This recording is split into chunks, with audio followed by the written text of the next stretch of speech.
ઉનાળાના ફક્ત 2 મહિના જ મળતા ગુંદાનું શાક બનાવીને ના ખાઈએ તો કેમ ચાલે? આજે આપણે બનાવીશું ભરેલા ગુંદાનું શાક, જે રસ પૂરી રોટલી સાથે ખૂબ જ સરસ લાગે છે.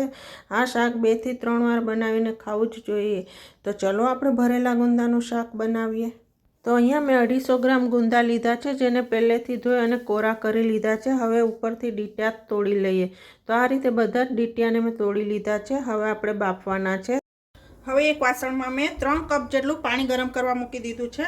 હવે એમાં આપણે 1 ટીસ્પૂન જેટલું મીઠું ઉમેરીએ અને આ જે ગુંદા આપણે સાફ કરીને રાખ્યા છે એ ઉમેરી દઈએ. આ ગુંદાને આપણે મીડિયમ ફ્લેમ પર 3 થી 4 મિનિટ માટે જ કૂક કરવાના છે. વધારે કૂક કરવાના નથી. જો વધારે કૂક થઈ જશે તો તૂટી જશે. તો 3 થી 4 મિનિટ થઈ ગઈ છે ને આપણા ગુંદા બફાઈ ગયા છે. થોડો કલર પણ બદલાઈ ગયો છે. તો હવે આપણે તરત જ ગેસ બંધ કરી દઈશું અને બધું પાણી કાઢી લઈશું. આ રીતે બધું પાણી નિતારી લઈશું. હવે આ ગુંદાને ઠંડા થવા દઈએ. ત્યાં સુધીમાં આપણે સ્ટફિંગ બનાવી લઈએ. તો સ્ટફિંગ માટે અહીંયા અડધો કપ ચણાનો લોટ લીધો છે, જેને મેં પેનમાં તેલ મૂક્યા વગર જ શેકી લીધો છે. જ્યાં સુધી સુગંધ ના આવે ત્યાં સુધી ધીમા ગેસ ઉપર સતત હલાવતા રહી અને શેકી લેવાનું છે. 2 ટેબલસ્પૂન શેકેલા સિંગદાણાનો ભૂક્કો છે, જેને મેં પહેલેથી શેકી છોલી અને અધકચરા વાટી લીધા છે. 2 ટેબલસ્પૂન છે. 1.5 ટેબલસ્પૂન ધાણા જીરું. ભરેલા શાકમાં ધાણા જીરું થોડું આગળ હોય તો સરસ લાગે છે. 1 ટીસ્પૂન હળદર, 2 ટીસ્પૂન લાલ મરચું પાવડર અને 1.5 ટીસ્પૂન આપણે અથાણાનો સંભાર મસાલો લઈશું. આ ખૂબ જ ટેસ્ટમાં સરસ લાગે છે. 1/2 ટેબલસ્પૂન તલ, 1/2 ટેબલસ્પૂન આદુ મરચાં અને લસણની પેસ્ટ છે, અધકચરી વાટેલી છે. 1/2 ટેબલસ્પૂન કેરીની છીણ લીધી છે, કાચી કેરીની છીણ. 1 ટેબલસ્પૂન ગોળ લઈશું. તમે ગોળની જગ્યાએ ખાંડ પણ લઈ શકો છો. 1 ટેબલસ્પૂન તેલ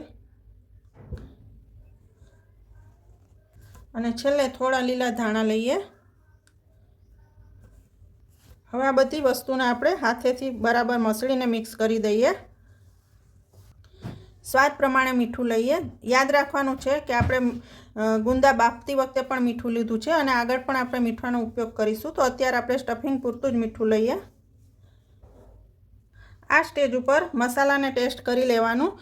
કંઈ ઓછું હોય તો નાખી શકાય. મેં મસાલા ટેસ્ટ કર્યો છે, બધું બરાબર છે. તો હવે આપણો મસાલો તૈયાર થઈ ગયો છે. તો હવે આપણે આગળની પ્રોસેસ કરીએ. થોડી વાર પછી હવે ગુંદા ઠંડા થઈ ગયા છે. તો હવે આપણે ગુંદાને આ રીતે દબાવીશું એટલે એની જાતે તૂટી જશે. અને પછી ચમચીના પાછળના ભાગથી કે ચપ્પુથી તમે આ રીતે અંદરથી બીયો કાઢી લેવાનો છે અને અંદર મીઠું લગાવવાનું છે.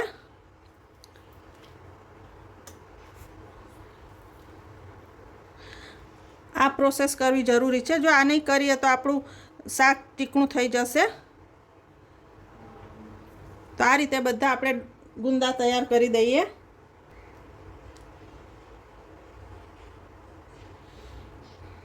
આ રીતે મીઠું લગાવી દઈએ.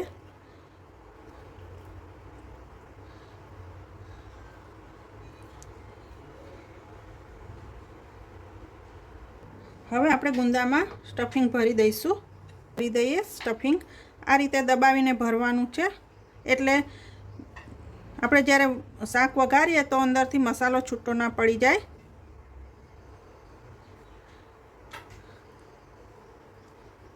આ રીતે બધા જ ગુંદા ભરીને તૈયાર કરી દઈએ. તો આ જ ગુંદા ભરી દીધા છે. તો હવે આપણે શાક વઘારી દઈએ. પેનમાં આપણે 1.5 ટેબલસ્પૂન જેટલું તેલ લઈએ. તેલ ગરમ થાય એટલે એમાં 1 ટીસ્પૂન રાઈ, 1/4 ટીસ્પૂન જીરું અને 1/4 ટીસ્પૂન હિંગ ઉમેરીએ. હવે જે આપણે ગુંદા ભરીને રાખ્યા છે ઉમેરી દઈએ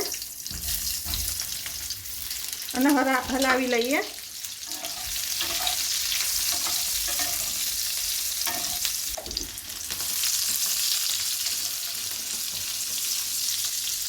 અને ઢાંકીને આપણે મીડિયમ ગેસ પર 2 મિનિટ થવા દઈએ.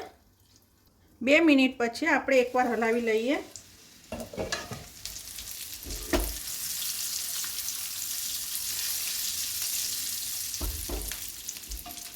ફરીથી 2 મિનિટ માટે ઢાંકીને થવા દઈએ. 2 મિનિટ પછી ફરીથી આપણે એકવાર હલાવી લઈએ.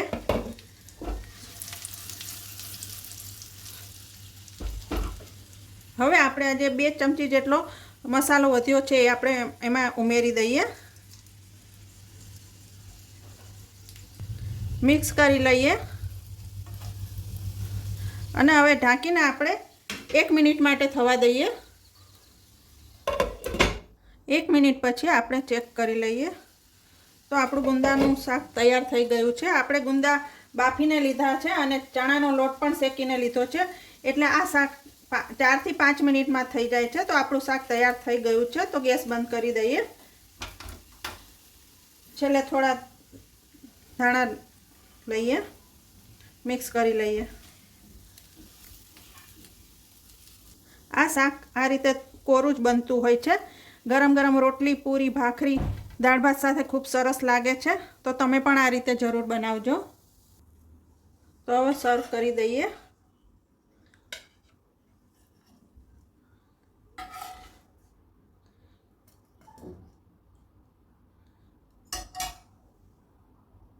તો ફ્રેન્ડ્સ, તૈયાર છે ભરેલા ગુંદાનું શાક. તો જો તમને મારી આજની આ રેસીપી પસંદ આવી હોય તો જરૂર લાઈક કરજો અને હજુ સુધી મારી ચેનલ સબસ્ક્રાઈબ ન કરી હોય તો જરૂર કરજો, જેથી મારા નવા વિડીયોના નોટિફિકેશન આપના સુધી પહોંચી શકે. Thank you.